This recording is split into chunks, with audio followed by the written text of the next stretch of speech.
to left field. And Trice is on the boards. And here's the way the Cowgirls will line it up across the plate. Edwards, Bloodworth, Rosie Davis at second, and Godwin with Amanda Hassler getting the start today behind the plate. Worship, Delgadillo, Cheese, as she's known in center field. Claire Tim in right field. And again, the aforementioned Riley Crandall in the circle as Iowa State's already on the bags. And a good start for them as Tatum Johnson, the center fielder, a junior out of Chino Hills, California, batting .338 on the season. And just like in game one, they want to get that early start, that early lead. They led it 1-0 after the top of the first, but Rosie Davis came back and tied it up, and we had a ball game, pretty much tight ball game, all the way into extras. Another beautiful day here in Stillwater, lots of sunshine with a noon start.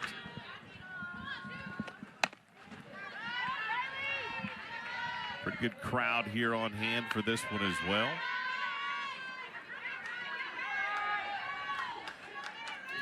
Cowgirls dipped below 500 in the conference with the loss and have a chance to still salvage the series, but today very important for them and for Iowa State. They're trying to continue to add to a record, Rachel, which is they had never won 8 games in Big 12 play. They'd won 8 in the old Big 8 days, but never 8 in the Big 12 era. They did that yesterday and looking for number 9 and shattering that old record of 7. Exactly, and with still 3 conference series left, I imagine they're going to rack up way more than just the 8 that they already have now. Well, Trice got to second on a pass ball, but Crandall comes back with a strikeout at Tatum Johnson right there. I love that response by Riley Crandall, kind of settling into the game a little bit, using something off speed, low in the zone, and getting an early strikeout. That one at the knees, right on the inside corner to Angelina Allen. Moreno Valley, California product, and probably the star of the team, I would say. She's certainly had a good career at Iowa State.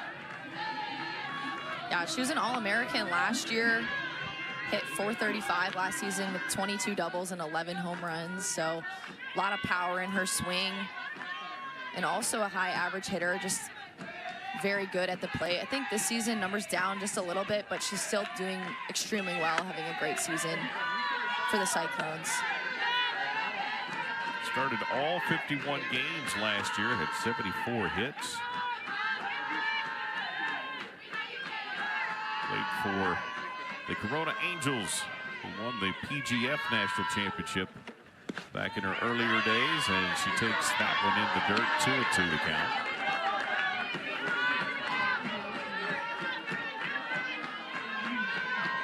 It's interesting talking to Coach Pinkerton about his roster and the fact that they don't necessarily have a Sammy Williams, or they don't have the Spellhogs or the big names that were always at the top of the standings in the Big 12, but he feels like they've got great depth. They're youthful, and there's a lot of depth. He feels good about the makeup of this team, even though there's not maybe that standout kid above everybody else.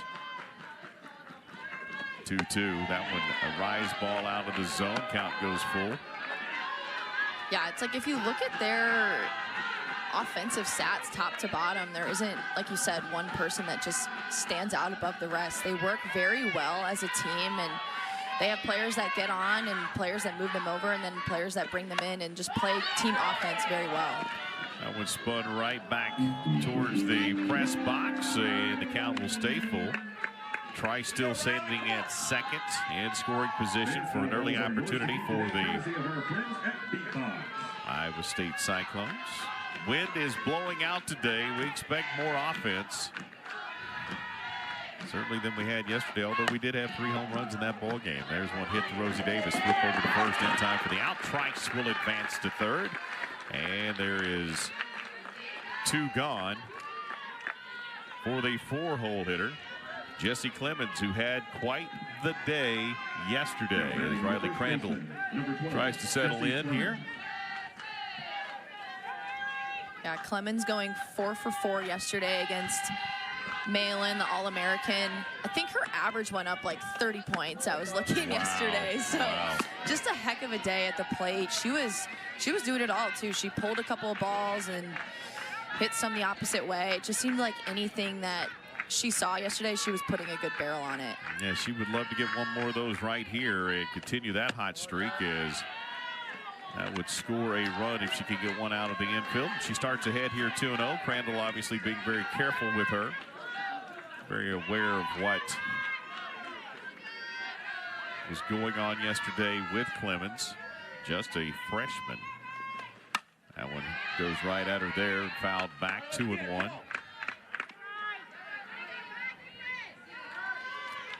I don't know how many freshmen get to hit in the 4-hole.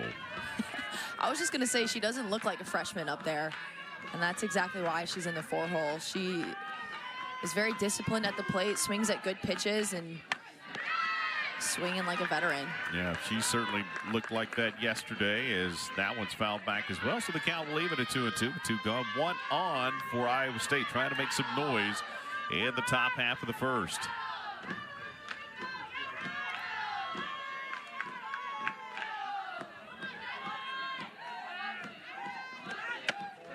And the count will go full again here. So back-to-back full counts on Iowa State batters. Riley Crandall injured early in the year, had an injury, sat out much of the season, as that one tipped into the glove and then out past Hassler. So she didn't get a chance, and they've really used her in very short stints, trying to redevelop her and stretch her game. She's only been pitching about 2 innings at a time in her last several outings, and they've been very careful with her bringing her back because they know they're going to need her at the end of the year. There's the 3-2. That one is hit into right field. Tim will get underneath that one, and there is the 3rd out of the inning. So the Cyclones will strand 1. We go to the bottom of 1. 0-0. Cowgirl Cyclones, game 2 of the series. Create a brighter future for all. As we move to the bottom of the first, the Cowgirls, Talon Edwards will lead things off for the Cowgirls. Rosie Davis, Wark, Godwin. Wark getting reinserted as the designated player. Hassler behind the dish. Claire Tim. Cheese out in center field. And Tia Warsip, who had a 2-for-4 day yesterday. And Megan Bloodworth went 2 for 3 with that home run. Double RBI, had a big day yesterday. And looking at the pitcher, we saw this young lady. She came in relief. Jaden Ralston out of Paso Robles, California. Yesterday, reliever. Today, she's a starter. Ralston threw the last 4 innings of the game yesterday, only giving up 1 earned run. Really good outing for her. She threw a ton of rise balls to the Oklahoma State offense and got Oklahoma State to just swing and have tons of pop outs all day. So imagine she's going to continue that today. Ralston, first pitch in there, called strike to Talon Edwards. Edwards yesterday was hitless, did draw a walk, and was able to score. But looking for her first hit of the series. That's here the umpire, home plate umpire, say that is up. Umpires for today's ball game. I've got there we go. Home plate's Robert Gonzalez. Dustin Douglas is at first, and Keith Kearney, who was behind the plate yesterday, is now at third. And there's strike 2. And yesterday, the Cowgirls offense in general just did not look very disciplined at the plate. They were swinging at balls and taking strikes, and so I know that's a huge focus for them today. That one is popped out to pull in right field, and Talon Edwards just missed that one. And let's take a look at the defensive alignment for the Cyclones. Around the bags, Malott, Bartholomew, Trice at second, Clemens at first, Carly Ford back behind the plate. And around the outfield, left to right, Angelina Allen, Tatum Johnson in center, and Tiana Poole with Ralston in the circle. And that'll bring up the second batter of the inning, second batter of the ball game for the Cowgirls. Rosie Davis had a good day yesterday. Ended up going 2 for 4, had 3 RBI in the game. So of the 4 runs scored, she had 3 of them for Oklahoma State. And the first pitch to her is a called strike. Into the wind, blowing left to right. Pretty good wind coming through across that outfield here this afternoon. It'll be a good day for pool hitters.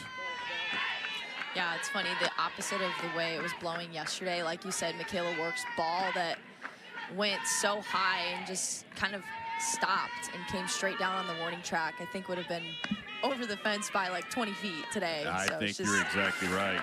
There's a good inside-out swing, and Rosie goes oppo there to give the Cowgirls their first base runner. And she'll hold that up to a single as we take another look. Rosie Davis seeing it well at the plate right now, taking this pitch on the outer half and just going with it. Exactly what you need to do with a low and away pitch. Love her opposite field approach. Yesterday her home run was right over the right field fence. She's just doing such a good job seeing the ball deep and taking it the opposite way. So Ralston will have to deal with Davis. Now she's got to deal with Wark, who had that big hit we talked about. And we talked again. I just thought it was funny because Coach Pinkerton told me, he said, when I saw it, I went, you've got to be kidding me. But then he said, I saw Tatum Johnson set up differently. It didn't look like she was playing a home run ball. I thought, well, maybe it's not gone. But boy, I think we all on this side of home plate thought it was gone, including Coach. And then he said, no, I saw it just started to die. And I thought, we're going to be okay here. And of course, got the win in extra innings. But after that ball hit yesterday, that kind of ball today in this wind, as you mentioned, probably going to be out. So she's getting that opportunity in the 3-hole as a designated player today.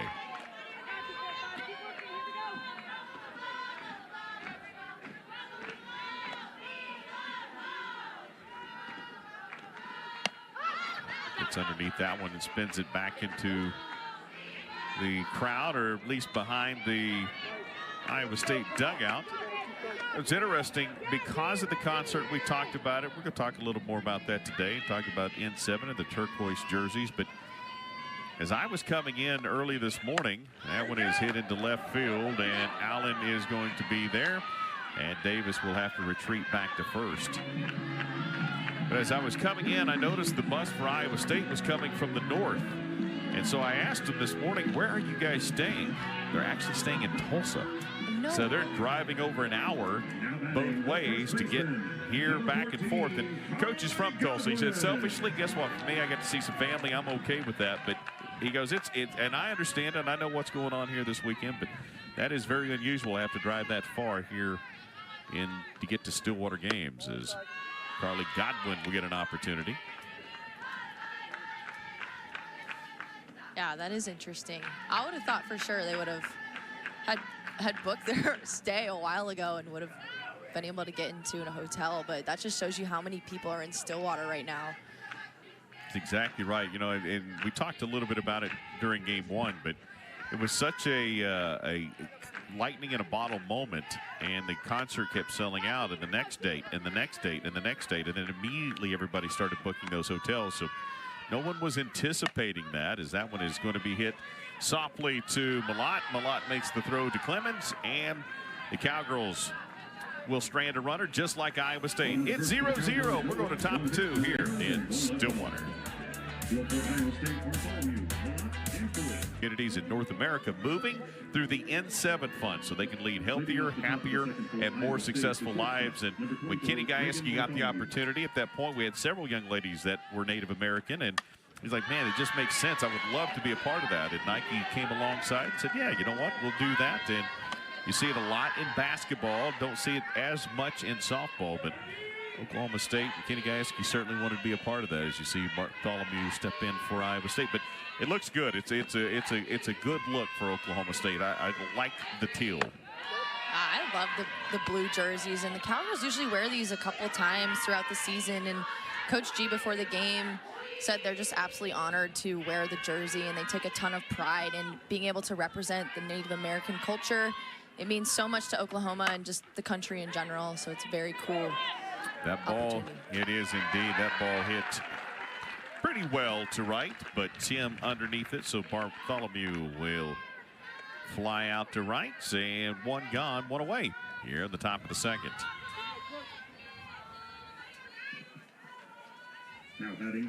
I'll bring up Sydney Malott out of Liberty, Missouri. 307 hitter. A lot yesterday, 2 for 3, had 3 RBI, had a big day for Coach Pinkerton and the Cyclones.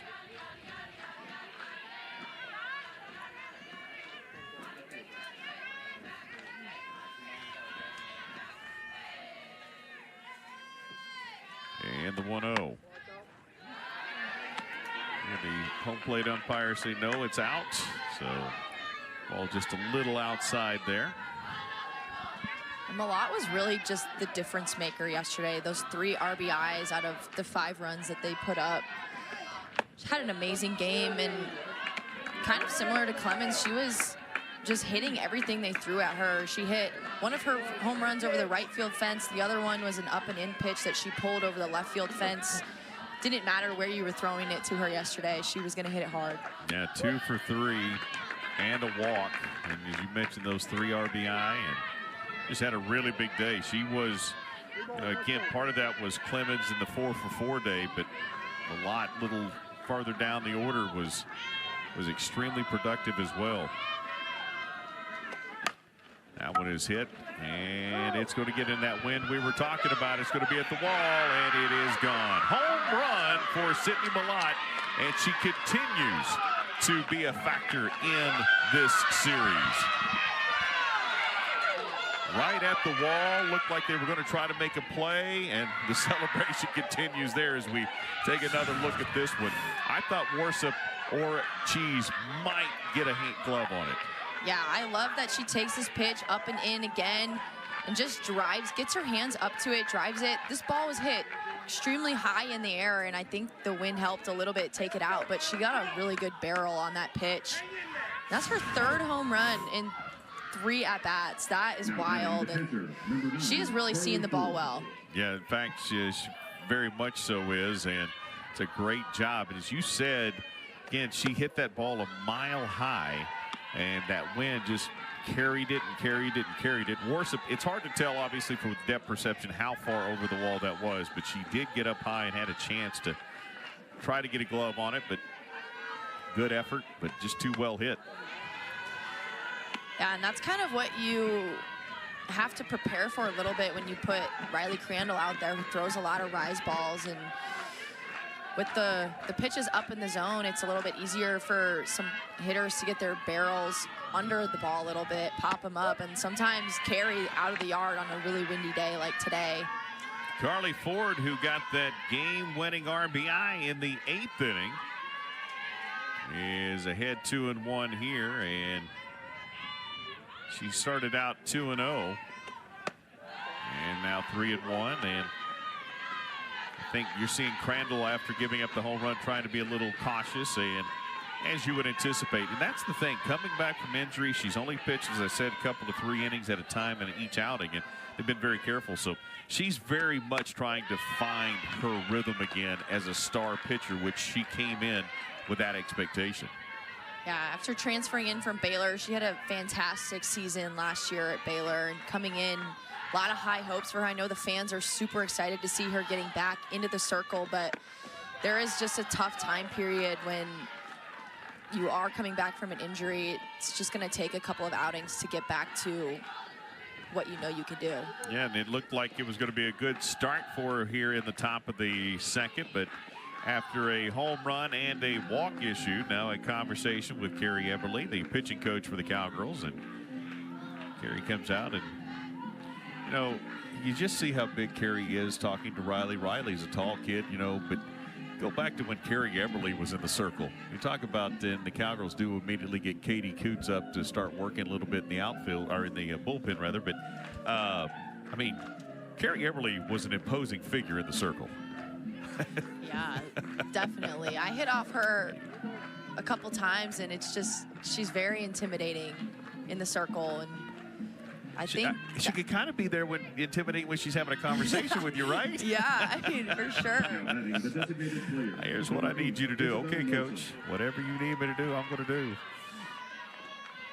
Carrie's actually extremely well organized, and she game plans everything, even to the point where I think Kenny G at times like, really, are we going to talk about this again? Have we already not She just loves to be organized, and they come in with an absolute plan with every single game. Now, the game may dictate and change some things, but no matter what the scenario is, they've got a card that they want to go to, and this is what we were going to do, and we're going to stick to it, even if your gut maybe say this isn't right. Analytics says it is, and they've been very deliberate in that. 100%. I know, speaking firsthand, being in the office, preparing for games and series, they are just diving into the spray charts and the stats, the analytics, the film, just going head to toe on everything. And that's what's so interesting about softball and the advancement of the game, is how much is available to coaches and players and scouting wise. It's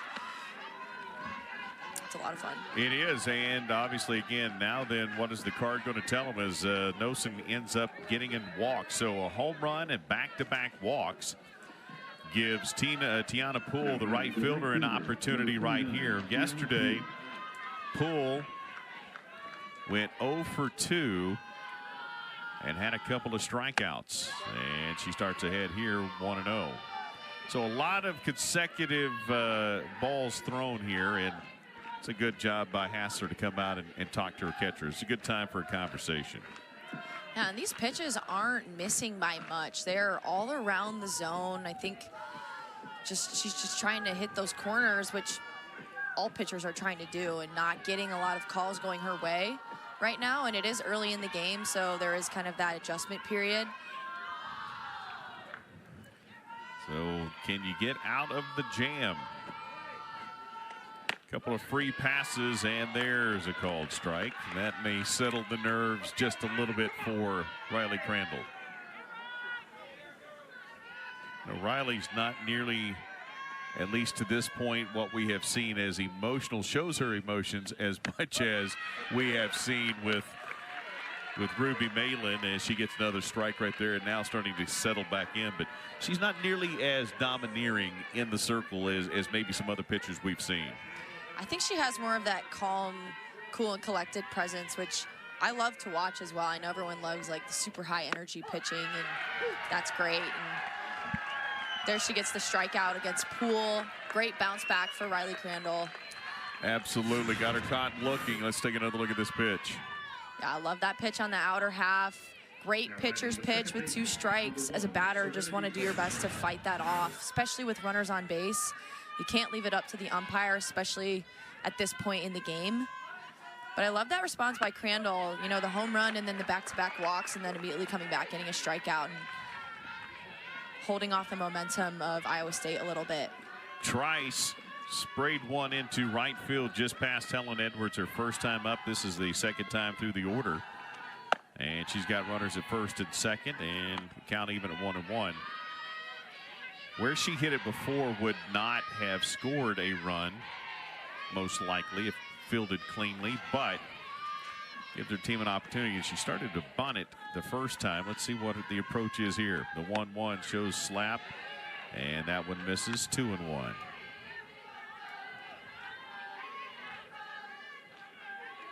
Now, the other thing, Riley doesn't work real quickly either, right? I mean, she's, you know, some pitchers immediately want the ball, they want to go right back.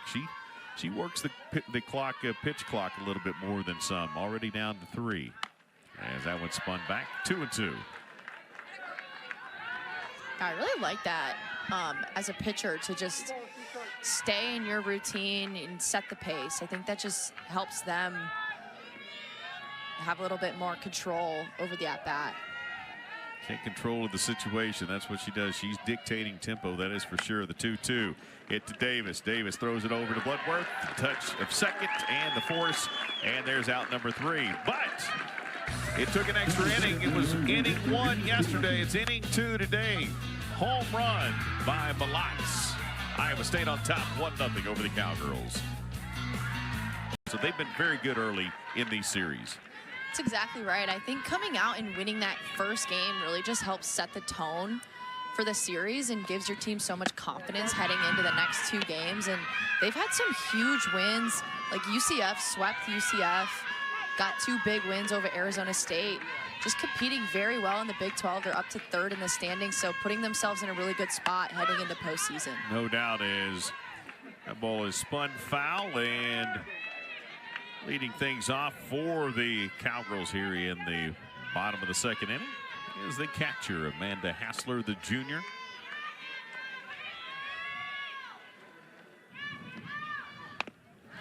And I think she did the same thing yesterday. Yesterday she was the designated player. Ball hit off the, may have been Godwin that got one of those, but either way, it looked like it hit the batter, but it actually hit the knob of the bat. And that's strike two.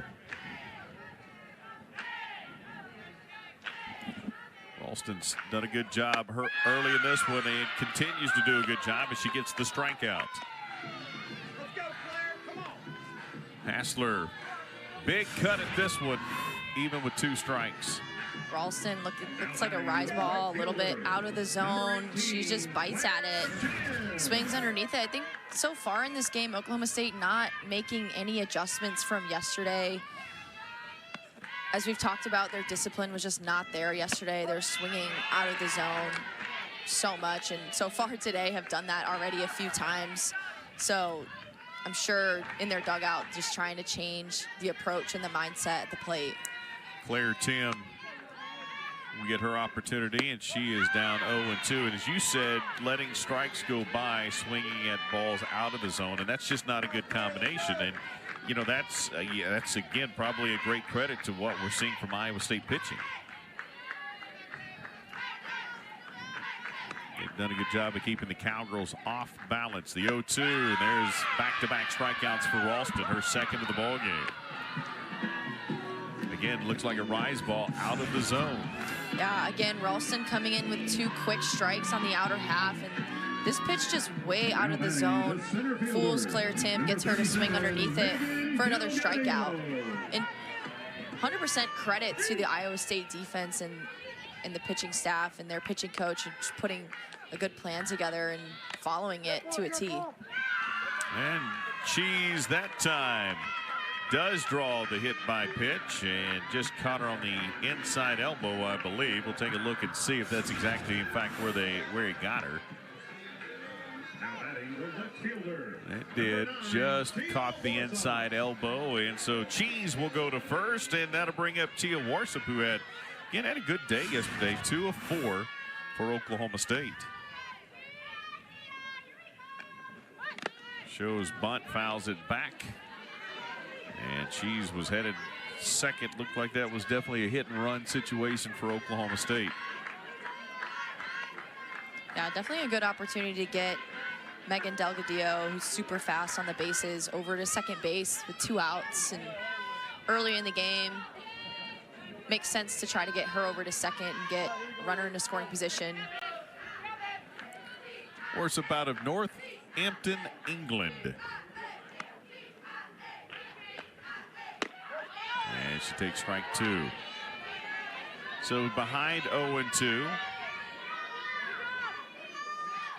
Talk about it throughout the course of the game, I'm sure, but don't have a runner in scoring position. But with runners in scoring position, the Cowgirls have just not been very good this year. There's another terrific play. Trice flipped to Bartholomew, stepped out, and that's how the inning ended in the last half, with the Cowgirls making almost the exact same play. Iowa State still on top by 1. In the top 25 of preseason coaches poll, with a 7-7 rank. They still have Texas coming up, the #1 team in the country, in midweek. They still have some tough Big 12 matches. Their schedule this year, speaking of Oklahoma State, has been absolutely brutal as Tatum Johnson flies out to center field. They're not afraid to play anybody. That's exactly right. I'm pretty sure the first 2 weeks of the season, they had the toughest schedule in the nation. And just Coach G every single year is going to set his team up to play the best teams, because facing the best arms and the best offenses in the country only prepares the team for what's going to come down the road. When you were playing and you knew the schedule was brutal, were you excited? And were you more excited than if you were playing this team that you knew you were going to run rule through 5? Definitely more excited to play in those games against really good competition. That ball flared to second. Calling her off is Warsup, who moved to right, in for Tim, And that was a last-minute call-off, and Rosie Davis bowed out, and that's a heck of a play by Warsup. Warsup got a great jump on this shallow pop-up, just sprints in, I think calling Rosie off at the very last second, just in enough time. Great play by the outfielder. She has a much better angle and vision to go catch that ball. So 2 gone here, and that one is fouled back by Jessie Clemens. But yeah, back to the games against the tough opponents are obviously so much more fun than the easy games, because if you want to be the best, you have to play against the best, and you have to rise up to that, and you want to be playing the best competition in the country. That one is hit into the gap. Clemens gets her for a 5th hit of this series, and that's going to be a stand-up double as she hit that right between Cheese and Hathoot. As we take another look at this one right here. I mean, she just barreled it up, went down low and got it, right? Yeah, went down and got that pitch and just kind of placed it perfectly in between the left fielder and center fielder. Just continuing her hot streak, another double. Seeing the ball so well this series so far. Coming to Oklahoma State, you know you're going to play that kind of a schedule. I think that would be almost attractive to recruits as well, that, hey, we're going to go out there, contend with everybody, and that's going to make us ready to go if we can get to Oklahoma City. 100%. That's what makes it so fun to play for Oklahoma State. You know every single year you're going to be playing the best in the country. That one is undercut by Bartholomew, and Godwin comes underneath it for out number 3. So a quick inning, although there was a double by Clemens. Still a 1-0 lead. Iowa State on top of the Cowgirls here in Stillwater.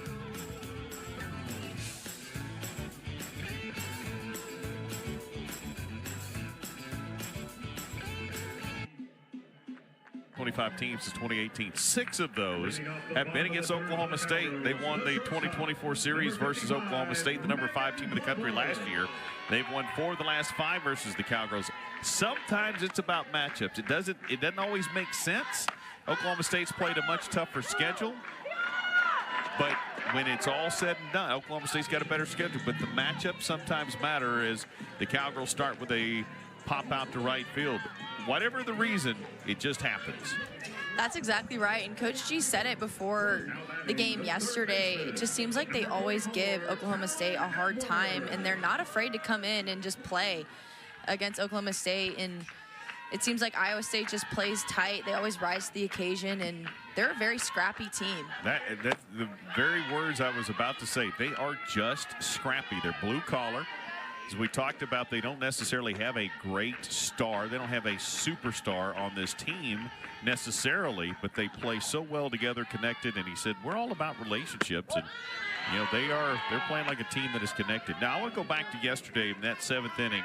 They had the communication. They had the center fielder, Johnson, had the ball, and she was actually undercut by Haley Oliver. And I asked him about that this morning, and he said, we work on those things a lot. We talk about communication. There was no communication in that play. It was followed up by a play where it looked like the ball was going to be caught by the shortstop, Bartholomew. She had lost it in the sun, and by the time Johnson, the center fielder, had come in, it was too late for her to get to that ball. All of that to say, they really put Oklahoma State a chance to win that game. But when it was all said and done, they came back and won it. And I go back to what he told us. We have only practiced outside 5 days all year long. It's hard to be connected in the outfield if you don't have a chance to work together more than 5 times outside. I totally agree. Coming from myself, where I played at a school that it was freezing majority of the year, we had to practice inside the first few months of the season, and you're in a field house, not getting a ton of practice with fly balls, and fly ball communication is huge. It almost cost them the game yesterday. They had 2 pretty big mistakes on the fly balls, and the lack of communication causing that. But that is such an advantage that Oklahoma State has. They practice outside pretty much all year round and get to work on those things every single day. 9 California kids, as Chris and I were just talking about. I mean, they're used to working outside most of the time. They're not. Talon Edwards thought she had a lot of walks yesterday. At least 3 different times she started to throw the ball down back to the dugout and walk, and they were called strikes. Not the case this time. She does get the walk, so she's at first with one gone, and that brings up the ever dangerous Rosie Davis, who's 1-0, or 1 for 1 rather, on the day. And she takes ball 2, 2-0. There is some activity in the Iowa State bullpen. Coach told us, listen, we piecemeal it together. Walston came in as a reliever yesterday, starting today, and he's not afraid to move pitchers around as that one's fouled back.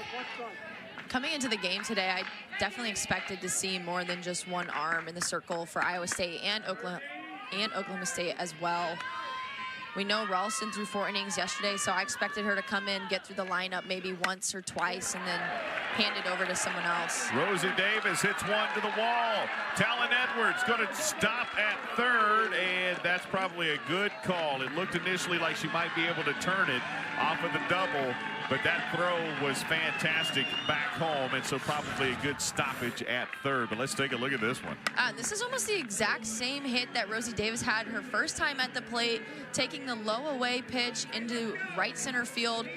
Great job just letting the ball get deep and shooting it the opposite way. I really like how she has that opposite field approach, not trying to do too much and pull an outside pitch. And she's been very successful today.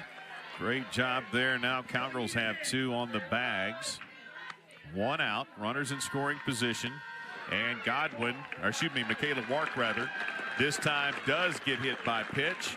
And this brings up a very interesting statistic in Big 12 softball. The Cowgirls, when the bases are loaded in the Big 12 this year, have not been very good. Yeah, we're looking at the numbers a little earlier today, and the Cowgirls just 1 for 14 with the bases loaded in the Big 12 conference. Seems like they just need to find a way in these high pressure situations with runners in scoring position to get it done and get something through the infield. That is to say they're due is a little crazy as Coach Pinkerton comes out and wants to talk things over. Not sure if he thought for sure that ball fully hit Godwin or maybe hit the bat. Not sure what that conversation was, but nonetheless, the bases are loaded. 1 gone for Oklahoma State, and the ever dangerous Carly Godwin coming up for Oklahoma State. Godwin's got 22 RBI on the season. She does have 4 home runs as well. Big opportunity to get the Cowgirls on the board, and that one is hit, and it's a slow roller to Trice, and they will get the throw, and the ball gets away at third, the throw, and that's going to allow their runners to advance, and the Cowgirls are going to put 2 on the board. So an RBI for Godwin on the ground out, and then the Cowgirls are going to score another on the air, possibly on the throw to third, and the Cowgirls lead it 2-1 as we take a look and recap what we just saw. Yeah, it's like, hey, you put the ball in play and good things are going to happen. This hit to the right side of the field, a little too soft to get the out at home plate. So second baseman Trice getting the out at first, but the errant throw across the diamond allowing Rosie Davis to also score. So great job by Rosie to get back in time. Then the throw gets away from Malott, and Rosie Davis uses her speed, comes home, and the Cowgirls take a 2-1 lead. And now a conversation is going to be held in the circle for Iowa State, and the Cowgirls will gather as well. So the Cowgirls still 1 for 15 now when it comes to hitting with bases loaded, but the result of that one much different.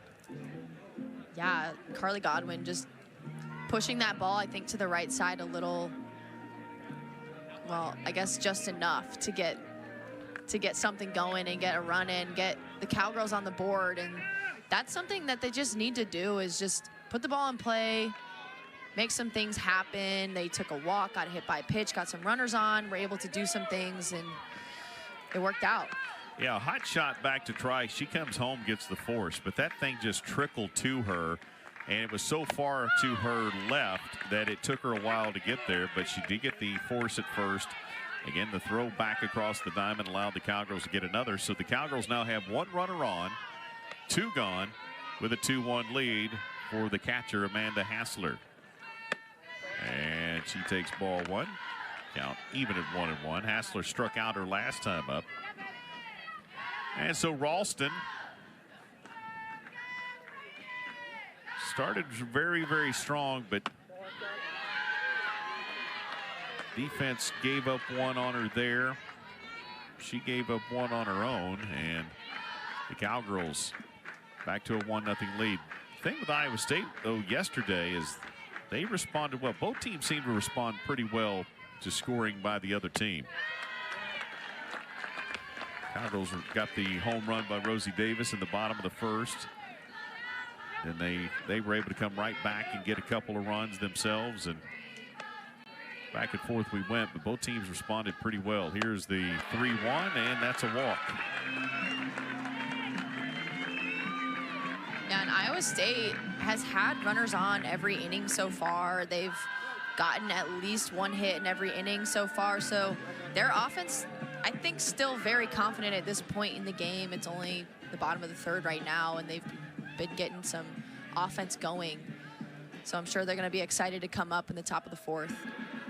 And let's see, another conversation being had now with Coach Pinkerton and the home plate umpire, Robert Gonzalez. And we are going to have a pitching change. So they will bring in a new pitcher, and we'll talk about this young lady in just a minute. But let's go and get a break. Cowgirls have put 2 on in the bottom of the third. They lead it 2-1 here in Stillwater.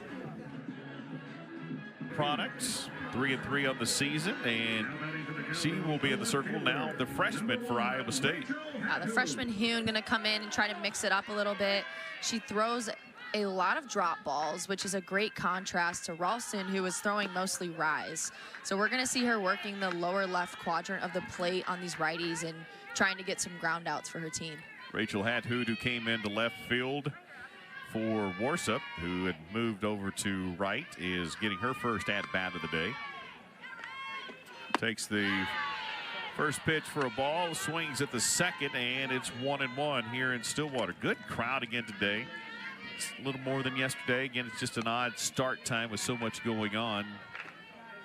Cowgirls have had a good crowds all year long here at home. And that one is laid down beautifully, and they got her. Great job by Ford to get that flip and then make a tag out at home. And I'm sure we're going to get another look at it here as the Cowgirls had a great look at it, but that's a great play by Ford. Ford going out, getting that bunt, coming back, tagging Michaela Ward, and taking us to the top of the fourth. Well, Sydney Malott has been phenomenal. So much so I decided to give her the correct name, call her by her correct name. Misspoke the first time, but I've got it figured out now, and you know why? Because she's given me no choice. That young lady has been phenomenal this week. Malott with 3 home runs in her last 3 times up to bat, I believe. She had the 2 in the game yesterday, 1 today. Definitely not going to throw her anything up and in the rest of the series. Rosie Davis takes one that's lined hard to her left. That's another shot by Malott, but Rosie Davis able to get to her left and get the catch. Malott squaring this one up to the right side of the field, but Rosie Davis with a pretty athletic play at second base, going up, making the catch. Big out for the Oklahoma State defense, especially after putting up those 2 runs. And keep in mind, again, the first ever appearance inside Cowgirl Stadium for Riley Crandall, and they've now stretched her into the 4th inning of work, and starting to see her start to look like early in the year, kind of what they were hoping for. As Carly Ford, the catcher, drew that walk and takes ball 2. Had a walk in the second, back-to-back walks. In fact, Ford and Nosen, but a strikeout and a ground out got Riley Crandall out of that inning.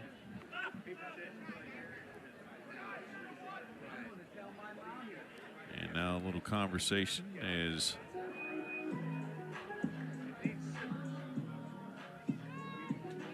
not sure what that conversation is, but a little stoppage in play for a moment. And everybody satisfied. We get back to it.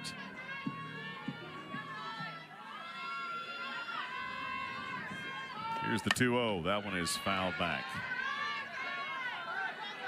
A lot of balls fouled back off the opposite side of the batter. Tells you Crandall's speed, they've had a hard time catching up to her.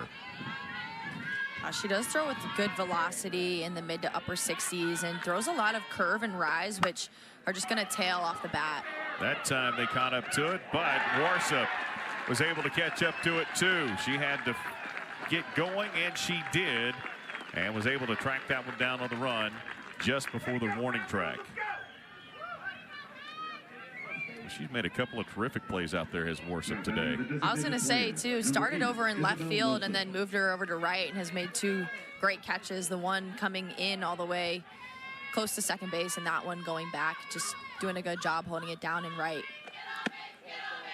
So 2 away here in the top of the 4th for Isabel Nosen, the designated player. Walked her first time up, batting .217 on the season.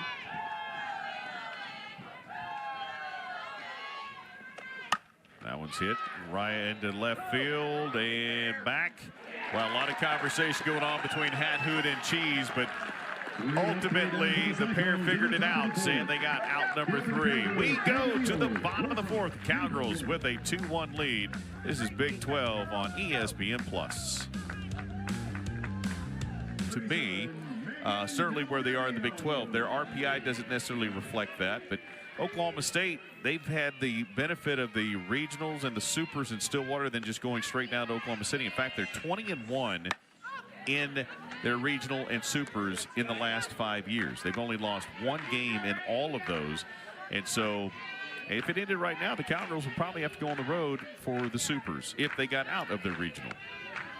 Most likely. And Iowa State with a good opportunity to boost their RPI this weekend against Oklahoma State. And I love the use of the RPI because it factors in the strength of schedule to reward the teams that are playing difficult schedules. So like Oklahoma State is 14 right now, and Iowa State is all the way down at 70 because of the tough schedule that they played before the conference season started. Undoubtedly, that is a pure reflection of the strength of schedule as Megan Degadillo.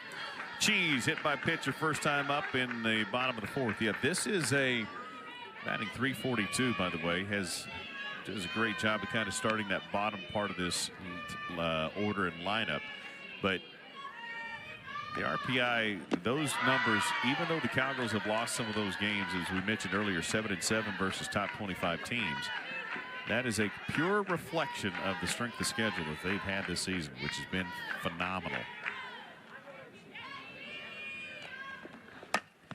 There's a slap, and you see the speed of Cheese, and she almost beat that out, but good job in the circle there by Hune to make the play. So 1 away here in the bottom of the 4th. Cheese might have came back limping just a little bit here.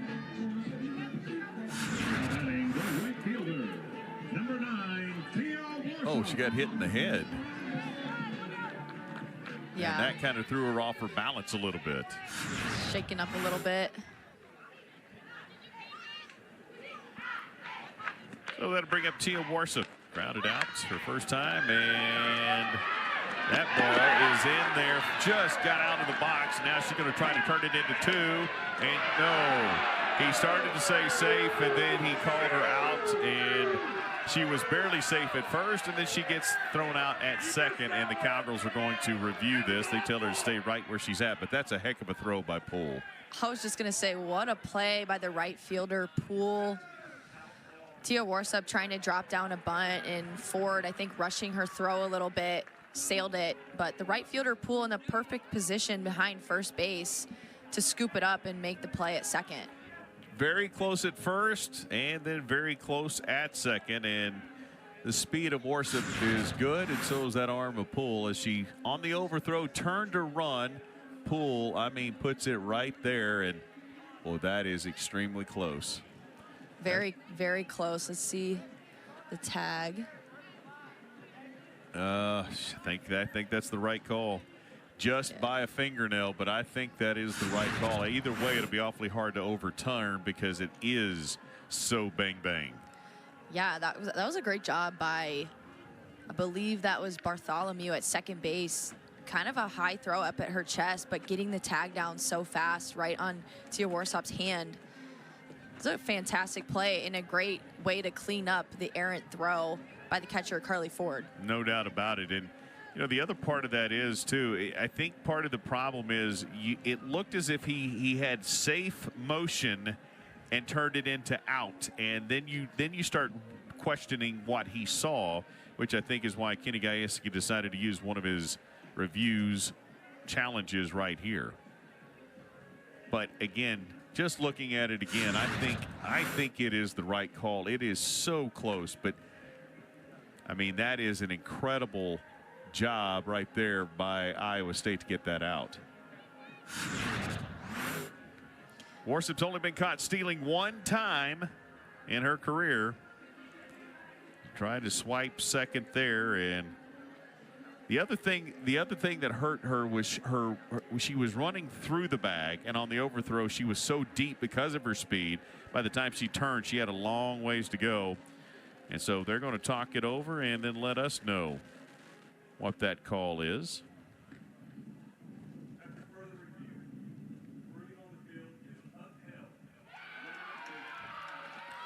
I think that's the correct terminology, and I think it's the correct call. And that just shows the importance of the backup by Poole in right field. It could have been runner on second with one out for Oklahoma State, but now bases are cleared and Iowa State defense has 2 outs. They're in a much better spot. Changes everything for the freshman Abby Hune, who's in the circle, and her defense helping her out right there. It didn't initially, but then they did. That brings up Megan Bloodworth. 2 for 3 day yesterday. Had the RBI with a solo shot. And that one is going to be hit in the infield, and they just let it drop. No communication between the third baseman and Malott and Bartholomew, and I think they both thought they had it, and they just let it fall in front of them, and that is very characteristic of what we saw yesterday. I wonder if the sun played a factor on this pop-up, just a high pop-up, straight up, right in between third, short, pitcher, and second. Somebody had to have had a better visual in angle to go catch that ball. I think Coach Pinkerton probably a little frustrated with his defense on these fly balls. Well, because again, it looked to me like Malott had made the call, it's mine, I've got it, and then it drifted on her. Well, so Bartholomew is going to give her space, and in doing so, if you don't make that catch, it's going to fall. And unfortunately for Iowa State, that's exactly what happened. Yeah, those in-between pop-ups are always a little questionable.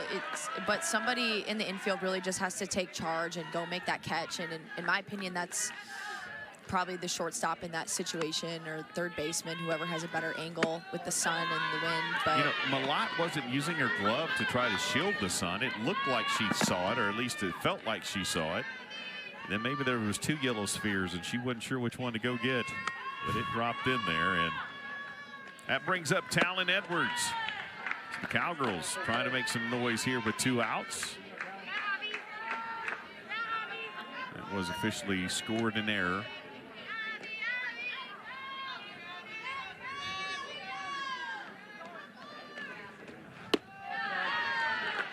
And interesting for the young lady in the circle of freshmen, and she's gets an overthrow at first. Looks like her defense has not helped her. Then Poole makes a terrific throw. It does help her. And then that happens. So again, her confidence and the way this thing's going, you could see where that might get a little bit frustrating. And I think that's why you see the walk that just happened. Talon Edwards gets her 2nd consecutive walk. And now runners at first and second for Rosie Davis, who's 2 for 2 on the day. Double, single, run, 370, and she's got home run power. 40 RBI on the season. Scary for the freshman right here.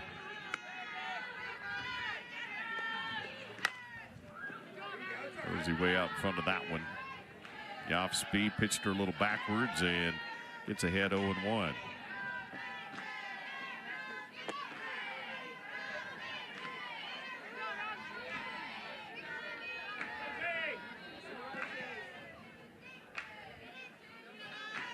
Runners at first and second, 2 gone, big at bat. Another pivotal moment in the series, certainly in this game, and that's hit in the gap, and that is going to score Talon Edwards. And so all of that eventually does result in a run for Oklahoma State. The Cowgirls will make them pay for a couple of mistakes out there.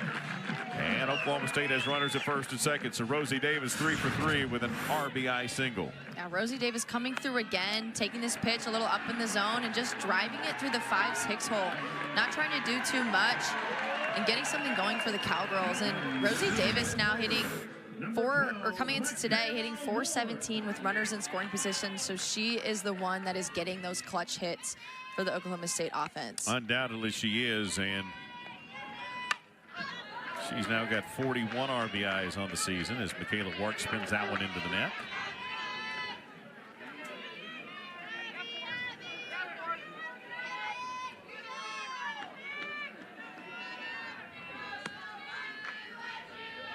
Oh, 1. That one is hit to third. It gets by the third baseman. The throw to first, not in time. So Michaela Wark is able to get there. They tried to get the force at third, but Milan couldn't hang on to it. Rolled over the top of her glove, and the Cowgirls are safe with another bases-loaded situation. Now this hard-hit ground ball off the glove of Malat, and Bartholomew almost making an incredible play behind her. What a throw across the diamond, but there's just not enough time in softball with the bases being only 60 feet. It's just being that deep in the 5-6 hole is almost impossible to throw a runner out from that deep, but really good effort by the shortstop trying to clean up the ball going off of Malat's glove. So the Cowgirls went back to this situation before where they're 1 for 15 with bases loaded in Big 12 situations this season. And that one is skipped in there for Carly Godwin. Again, I talked about this again. You get a freshman in the circle, should already be out of this inning. But instead, she's having to throw a lot more pitches to the middle of the order for Oklahoma State. And that's got to be unnerving for anybody, especially a young lady that has 6 decisions on the season. But a great job right there as that one is hit to first. Clemens over, and they do get out of the jam. Cowgirls' woes continue with bases loaded in Big 12 play. But the Cowgirls get one. They lead it 3-1 here in Stillwater. 2-run lead for Riley Crandall in the circle.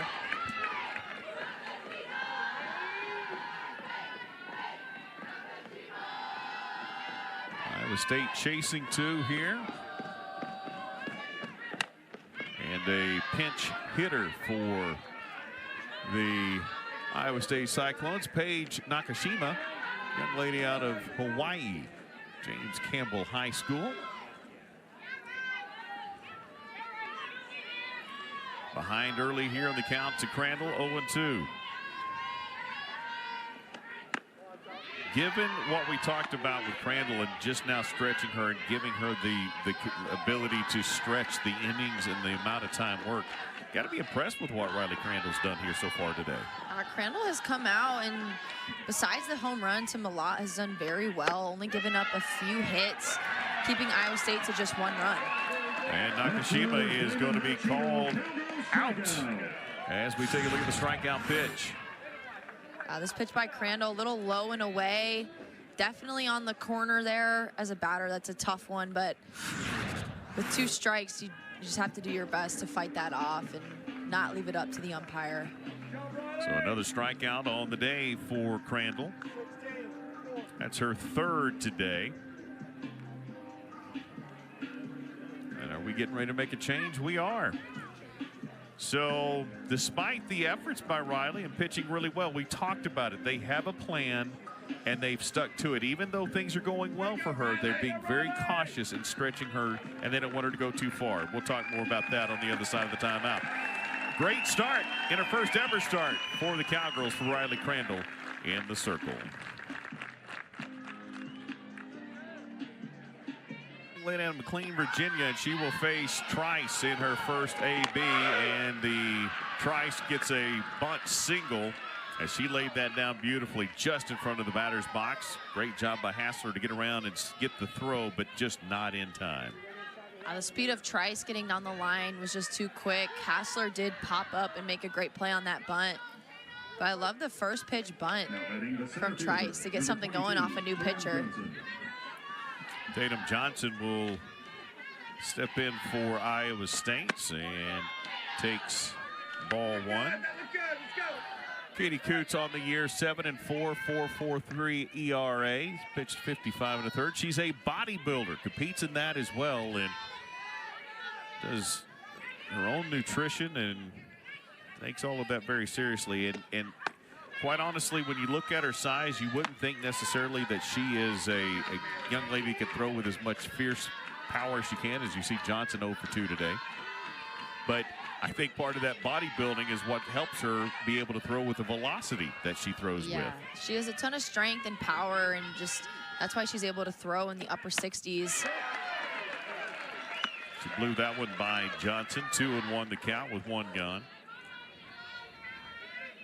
And Riley Crandall had pitched very well. They must have had her on a batter faced, batter through the lineup, or pitch count. Something in there was the triggers. That one gets by Hassler, and there goes Trice to second. So a runner in scoring position here for Iowa State. Yeah, I'm thinking the plan coming into today was to let Riley Crandall throw 2 times through the order and then put Katie Coots in and let her finish the game. And Riley Crandall did her job exactly, only giving up 1 run. Had a very good outing. And Kenny Gajewski talking over some alignment changes. So we'll see what this looks like. More activity in the bullpen for the Cowgirls. Ruby Malin down there. I believe Catherine Ogg as well is throwing. It is. So lots of activity here. And let's see if what Oklahoma State's going to do here. They will put in a new catcher after that ball got by Hassler. Schneidmiller will come in, and you know that's the thing about Schneidmiller. She's probably the better defensive catcher between the two. Hassler's the better offensive player, and we've seen those two platoon a lot throughout the course of the season. Yeah, they both have been mixing in a ton, and Schneidmiller getting a lot of starts this season behind the dish because she is so good back there. She blocks everything and has an amazing arm, gets a ton of people out on the bases. She's a very good defensive catcher.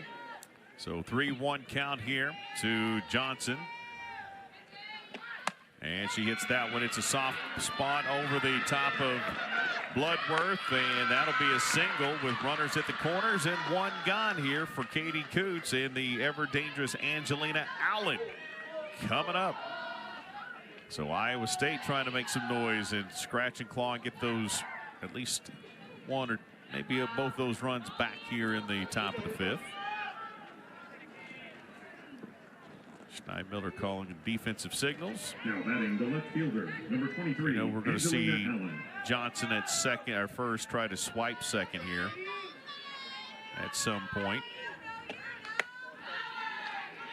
And the first pitch to Allen out of the zone. And the Cowgirls defense right now pinched in. Looks like they're going to try and cut the runoff at home instead of trying to turn a double play up the middle. That one fouled back. Allen, you could hear the grunt and the exhale as she swung and made contact and almost frustrated with herself mid-swing.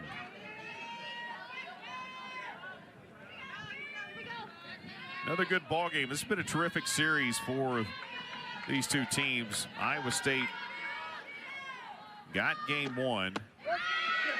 There's a strike. They had some blunders and nearly gave it away.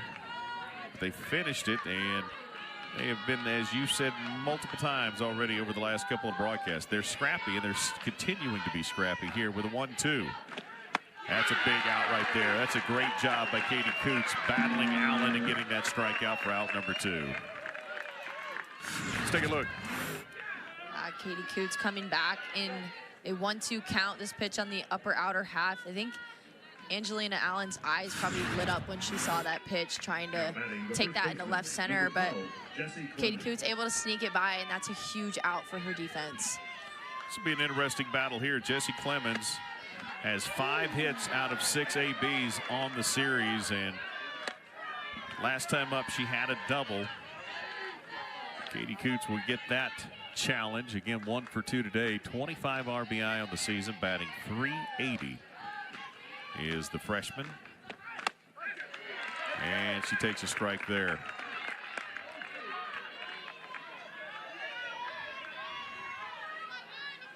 Katie bounces a lot at the start of that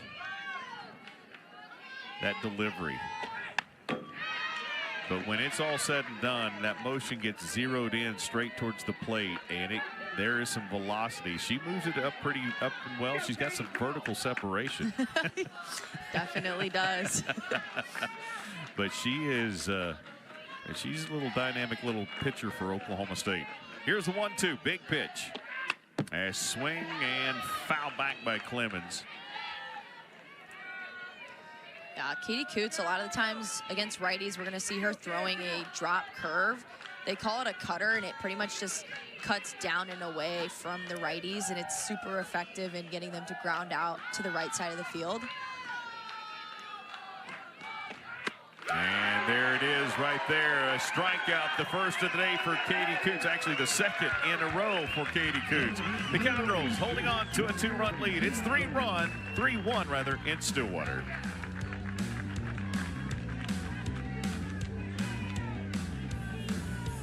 That now is on the board, giving the Cowgirls that 3-1 lead. So it's just been very intriguing so far, yet they've scrapped and they've hung in there, and they are trying. As we said, though, in their 5 Big 12 series this year, they've won the opener every single time. But they only have 8 wins now, which means they only won 3 of the games 2 and 3 in those series, albeit we haven't played 3 in this one, and this is game 2. But you start doing the math and you realize they've been great on day 1, but they have struggled, and some of the struggles might have been what we've seen from them defensively today in the last couple of days. Yeah, I was just looking at the Big 12 fielding percentages, and Iowa State down at 9th in the conference. So definitely, I think, a weak spot for them. And I know we've been talking about them not being able to be outside on the field, and maybe the lack of outside practice contributing to some of the miscues on defense. You know, and let's go back to what Coach Pinkerton told us yesterday. He said, we have played well at times, pitching and offense, or offense and defense, or defense and pitching, but we have not been good all the time in all 3 facets, and we have to be good in 2 of those, if not 3, to win these ball games. They weren't necessarily great in 3 of them yesterday because of the defensive efforts, but they were good enough in their pitching and their offense, and so put all that together, and that's just how they've survived and have been able to be as scrappy as they have been. Exactly. That's exactly what Coach Pinkerton said. They've won a lot of games being good at 2 out of the 3, but if they're able to be consistent, put all 3 together, they're going to be a force to be reckoned with for sure. Schneidmiller is going to ground out, and that'll be the first out of the bottom of the 5th. It came in just a minute ago behind the plate for Hassler and hit for her as well. And now the left fielder Hadhoud, who came in as well, reached on a fielder's choice. Batting .227 on the season, spins that one back into the backstop, strike 1. We were talking yesterday about the chemistry and Coach wanting this team to take another step. You were a transfer in here, and he feels like this team likes each other and they do enough together. But how does chemistry get developed? Again, you came in with 1 year left, and I know initially that might have been difficult for you to be a team leader, right? You're new to the process, but you're an upperclassman. How did your team come together so well with team chemistry? Chemistry is super, super important, and as a transfer, you're coming from totally different environment, different philosophies, different coaching styles, just completely different expectations across the board. So it's on the coaches and your teammates to bring you in and just, tell you the way that things work. And luckily, when I came in, we did the program right away, which was that. Now the Cowgirls nearly got a program. That's a home run inside the foul pole. Sound the horn. for Oklahoma State, and boy, did she do that at just the right time. And I mean, she got every ounce of that ball, spinning it into left field. Rachel Hathout with a big swing on this pitch, right over the heart of the plate. She opens up, gets it right inside the foul pole. Just a great piece of hitting by Rachel Hathout. I got to be honest, from our perspective, it looked like it went left of that foul pole, but Kenny Gajewski said immediately was inside, and the third base umpire said the same thing. So the parallax error that we have is just enough for us not to be able to see that, but she absolutely smoked that ball. They may go back, they're going to review it and make sure, again, purely from our perspective. Iowa State is challenging the rule of a home run on the field. This is going to be very interesting. Previous again. play is under a review.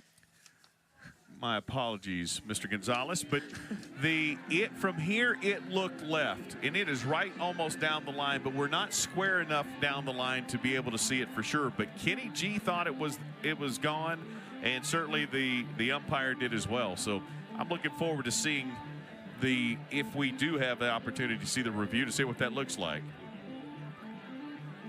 So we'll see what we do have, and again, keep in mind they've got a better look potentially.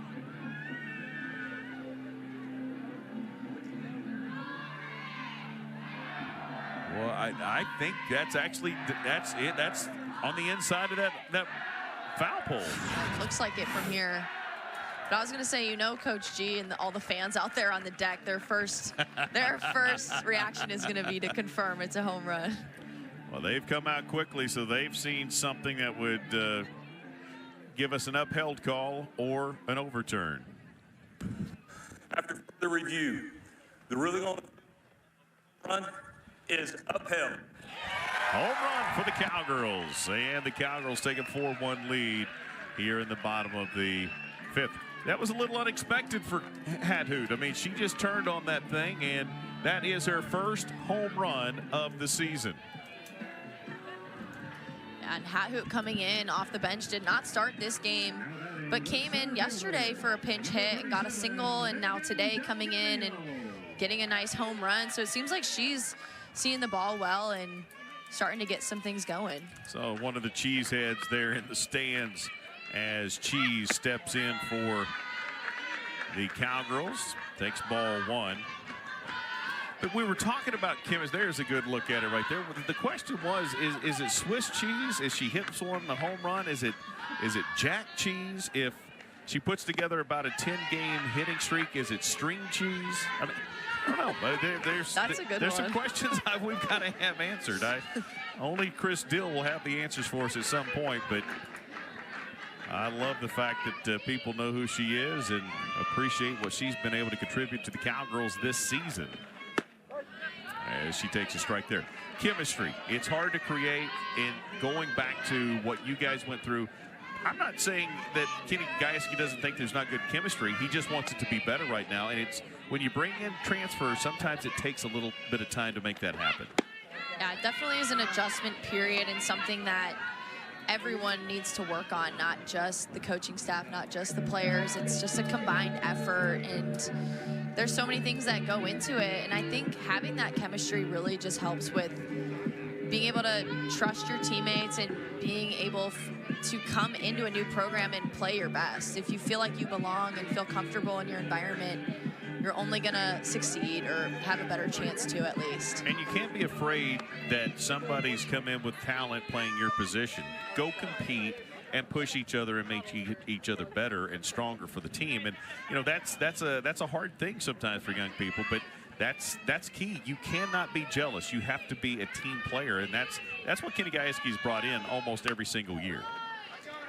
Yeah, everyone on these teams just knows that they have a role, and they're going to do their best to fit that role, and whatever they need to do to help the team win, they're going to do, and that's how Big 12 softball is. Well, you better have good team chemistry if you're going to compete in this league, because there's just too many good teams. The money pitch is ball 4, and that puts Cheese on the bags for the Cowgirls.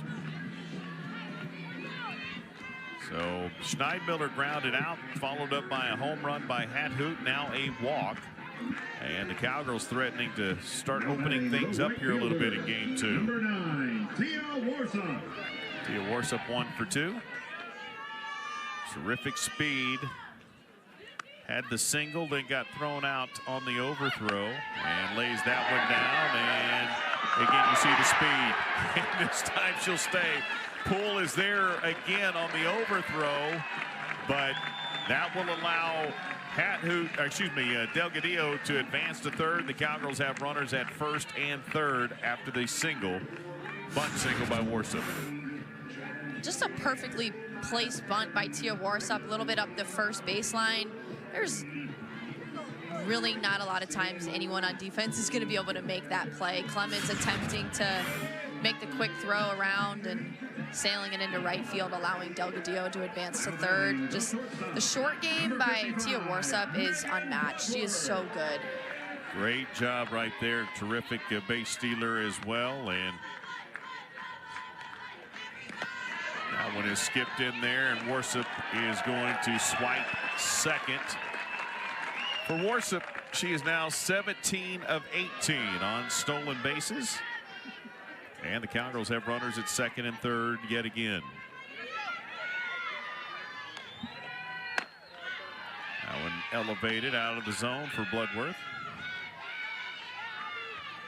Popped out, reached on an error, and has an opportunity right here. Did have the solo shot yesterday.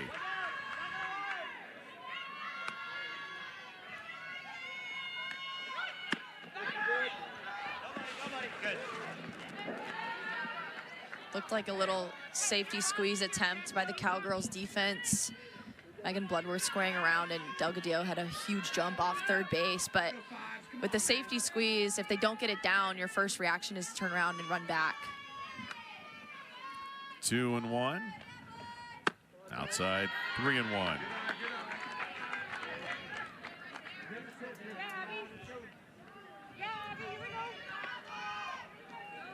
Cowgirls trying to put together crooked numbers. They've struggled here as of late to do that.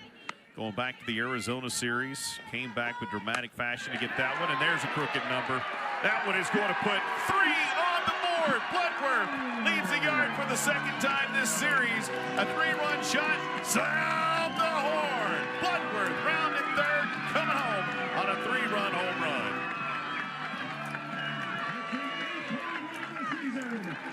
Her 8th of the season. And Megan Bloodworth gets absolutely all of this pitch. Think a little bit of an off speed, but she waits back on it perfectly, turns and gets her barrel to that pitch and sends that ball out so fast and really just broke this game open for the Cowgirls. Cowgirls have a 7-1 lead. 1 out to Talon Edwards coming up. And here's what we talked about with Coach before when he said, you know what we do? We let our pitchers wear it sometimes, knowing that we cannot go through all of our pitching staff to get, we've got to save them for game 3. So right now, you get a sense that with this score, Hune's out there on her own. She's going to have to stay a while. Definitely. I definitely agree with that. And the Cowgirls, I think, just an offensive inning that they've been waiting for several games now, finally able to get some barrels to the ball and get some things going. And Megan Bloodworth, obviously, with the huge home run. And they only have 1 out, so an opportunity to keep the scoring going. Keep in mind, this team lost to the number 3 team in the country, Iowa State, 24-3, as that one is popped up to Johnson in center field. And Talon Edwards will fly out for out number 2. So they gave up 24 there. They gave up, lost 13-0 to BYU. Lost 18-4 to Arizona State in game 2. So my point is, coaches said, sometimes we just have to wear it with our young pitchers and save our staff for the next day. And once the game's kind of gotten away from them, that's just kind of the philosophy that they've used. And this one's not done by any stretch, but and you might have thought about after 2 home runs in 1 inning making a pitching change, but there's not been any indication that that's going to happen right here. It's almost like a little bit of strategy involved with the game management. My favorite is the Arizona State. They win that first game 4-3, drop the second one 18-4, and then come back and win the final game 4-3. Just absolutely tell. And that, again, yeah, I think you're exactly right. I think that's 100% strategy.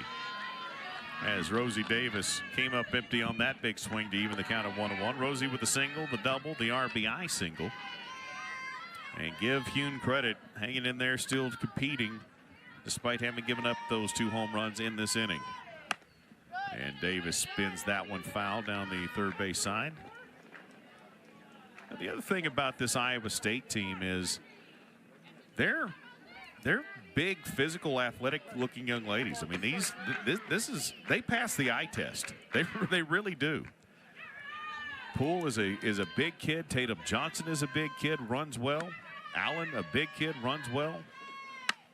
Maybe one of the best rosters, and I would say probably so based purely on the results, with getting more wins in the Big 12 than ever before that Coach Pinkerton has had since he's been in Ames, Iowa. They're very athletic, and I think bringing in some more speed, like Clemens can run a little bit, Serenity Trice with a ton of stolen bases, super athletic squad, and it's paying off.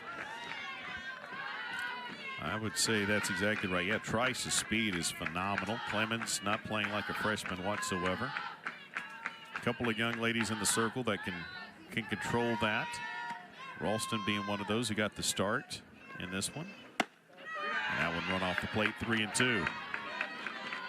Hune being very careful here with the talented Rosie Davis.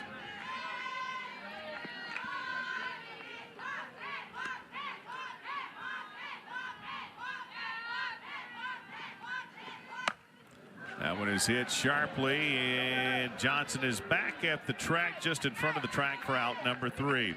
So the Cowgirls able to put 4 up thanks to these home runs. 3-run shots. Cowgirls lead it by 6 here in Stillwater.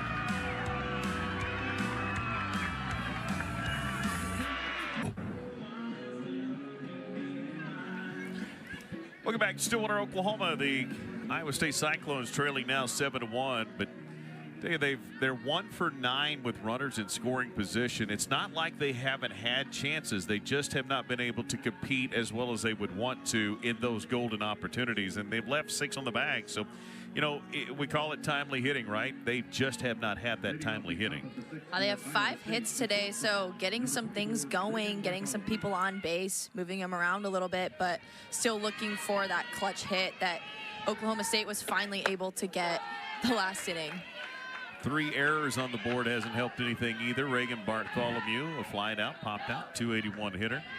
4 errors on the series in the 2 games thus far for Iowa State, yet they won game 1. Really felt like they controlled game 1. They were the better team in game 1, and then they just fell apart for a half inning. Opened the door, let Oklahoma State in to extend it into extra innings, and then Iowa State, again, the Carly Ford RBI single that won it for them was well done, and they just kept enough pressure on Oklahoma State. Today, looks like Oklahoma State's the better team. It's amazing how 2 games could look so drastically different, going back to your example of the Arizona State series, as that is hit right back to Coots. Flips over to first for the out. That was a shot. Good job gloving that by Katie Coots. You know, I know you watch the Oklahoma series, as we see Sydney Millott. There was a ball that was hit right past Ruby Malin's head, and she does not wear a mask. And my goodness, that was a dangerous looking situation. Barely got the glove up. If it had been right at her, I'm not sure she would have. The exit speed of the velocity of the OU batters was remarkable. I remember that play, and it's definitely a scary moment. The pitchers are just so close to home, and some of these balls get smoked right back up the middle. So Katie Coots, you see, has the mask on. I know a lot of pitchers wear the mask, and I totally understand why. I think I would have one on as well if I was in the circle. Absolutely. I mean, that was an indication of why you would do that. But great hand reaction by Coots on that one, hit right back to her. She gloved it cleanly, and she falls behind here, though, to Millott, 3-0. Iowa State some work to do to climb back into this one, trailing 7-1. That one hit to Davis. 2 away.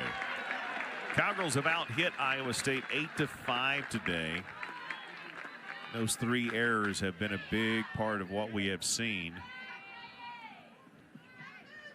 Why the Cowgirls able to keep the innings alive. Number 9, Carly Ford. And the aforementioned Carly Ford, who had the game winner yesterday, 0 for 1 with a walk today.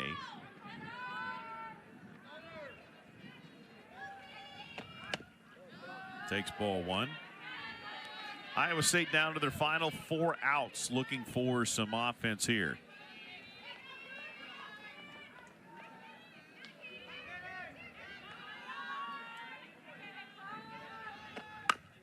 That one this time bounces over. There's a great glove by Bloodworth. Great pick by Godwin, but good running down the line by Ford. Those are 2 terrific plays right there, but Ford too speedy to get down the line.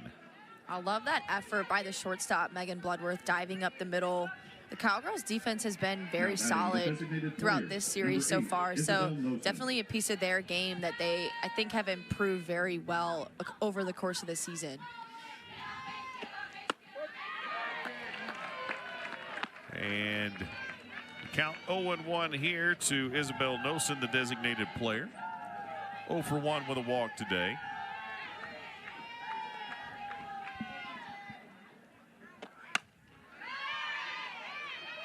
And fouls that one back for 0-2.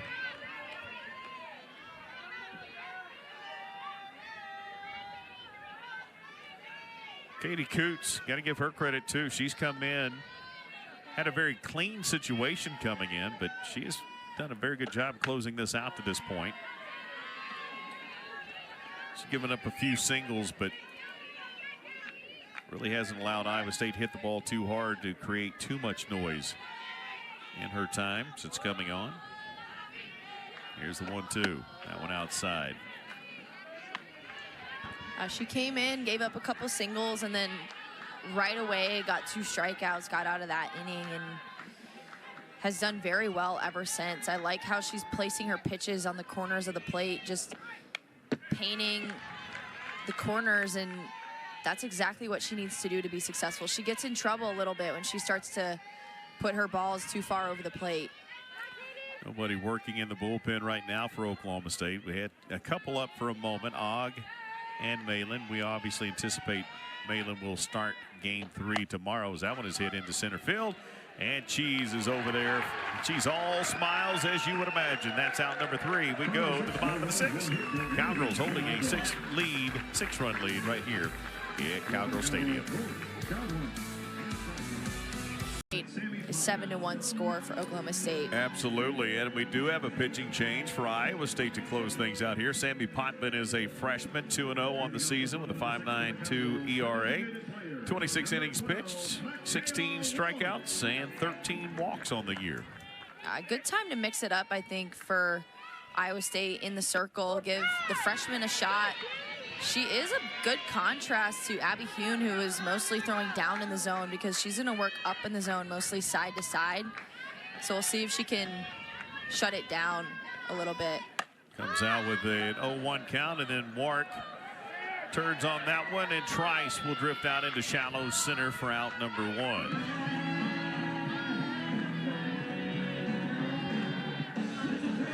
That fly ball made me a little nervous. It kind of looked like some of the ones that we've seen this weekend from Iowa State so far. Just in between a few positions, and that time Trice taking control, communicating, going and making the catch. You know, again, noon is just an odd start. You may see that in the Big 12 tournament. You may see it in a regional. But it's just very odd to start, and the sun placement is different, as that one is just flared over the shortstop and in front of the center fielder for a base hit for Carly Godwin. And just a little more than Bartholomew could get to. And Johnson coming in, and Godwin, I have a pinch runner in for her. That'll be a young lady we've seen do this quite a bit for the Cowgirls this year. That's Tara Vandewater, the pinch runner. So the game-winning run comes to the plate as Schneidmiller 0 for 1. Cowgirls still do have a run rule in effect here potentially. See what Schneidmiller has. Came in replacement of Hassler. Behind the plate and hitting for her. Takes strike 1.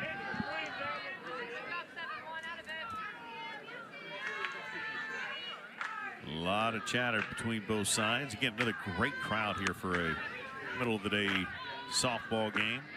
This sport is becoming so popular across the country, and it is exploding in Stillwater. Why not? On one of only 2 programs in the country to go to the Women's College World Series the last 5 consecutive years. This program went to the College World Series 1 time before Sandy Fisher, 9 times with Sandy Fisher, 1 time with Rich Willigman, and 5 times consecutively now with Kenny Gajewski. A lot of tradition, a lot of graphics on the wall here at Cowgirl Stadium. 1-2 now to Schneidmiller.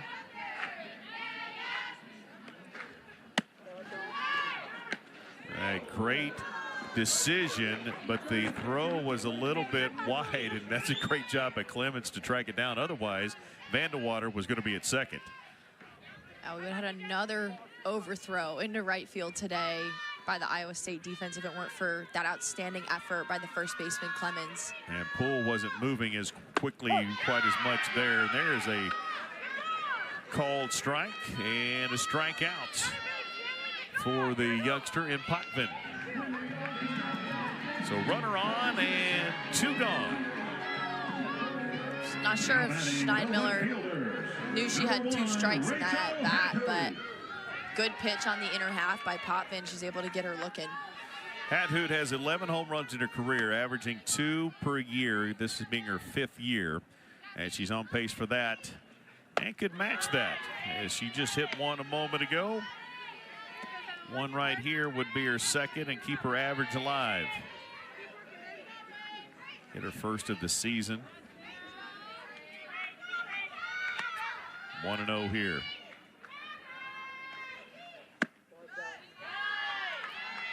And that one misses. 2-0.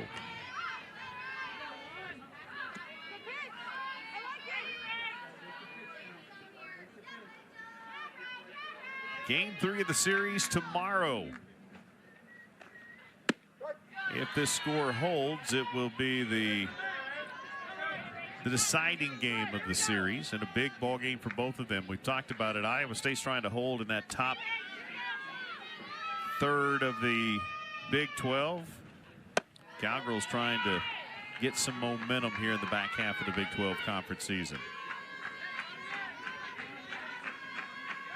3-1 count to Hathoot. Hitter's pitch. 2 gone. Bags just 1 on. Probably not going to be a challenging pitch, and that's exactly right. After giving up the home run, they decide to pitch a little bit around, at least very cautiously, to Hathoot. And I believe we're going to have a 31 Lexi McDonald coming on for the Cowgirls. Going to face Potvin there in the circle. Lexi McDonald out of Silo, Oklahoma. 5'10". I got to admit, I've been all over the state. I have never been to Silo, to my knowledge. Batting .273. And Lexi McDonald is one of those first in line for a pinch hit opportunity off the bench for Coach G. She came in yesterday and got a base hit, I believe, in the bottom of the 7th to get that inning started. Such a great asset to have on the bench, just to put in, and she does so well in these situations. She's got terrific power. Played a lot more as a freshman. A little bit last year, not playing as much this year, but she's got good power, but she starts behind here 0-2 as Potvin trying to get out of the bottom of the 6th. Turn this thing over to her offense, try to make something happen. But she may not do that because this ball game is over. We said she's got power, and she just proved it, and she turned it around. Sound the horn. Lexi McDonald, a 2-run shot, and the Cowgirls end it here in the bottom of the 6th inning. Boy, it's nice to talk about a young lady and what she's capable of, and that she absolutely delivers as we see this one again. Lexi McDonald calling game on this pitch. 0-2 count. She sees something up and in and knows that she can get her barrel to it, just driving it over the right field wall and getting the win for the Cowgirls. You love the excitement. I love Iowa State's home run celebration, and that one right there, pretty simple, as she tosses the new tradition, the T-shirt, into the stands. But great job there. Listen, game 1 was not great for Oklahoma State. That's a heck of an answer for the Cowgirls in game 2. Now, the Cowgirls started a little slow offensively, but able to get some things going. They were able to piece a couple singles together. The power started to come through. Rachel Hathoot, Megan Bloodworth, and then Lexi McDonald, all with home runs today. Finally able to get it done. And also the pitching for Oklahoma State today, holding Iowa State down all game. And I got to think, when you're talking about this game, yeah, obviously there's a lot of offense. It was great. But how about Riley Crandall coming in and getting that start, stretching her zone as far as the amount of pitches? She's just getting better and better. And right now, she might be that missing piece for Oklahoma State to find their way back to Oklahoma City for the 6th time. I'm sure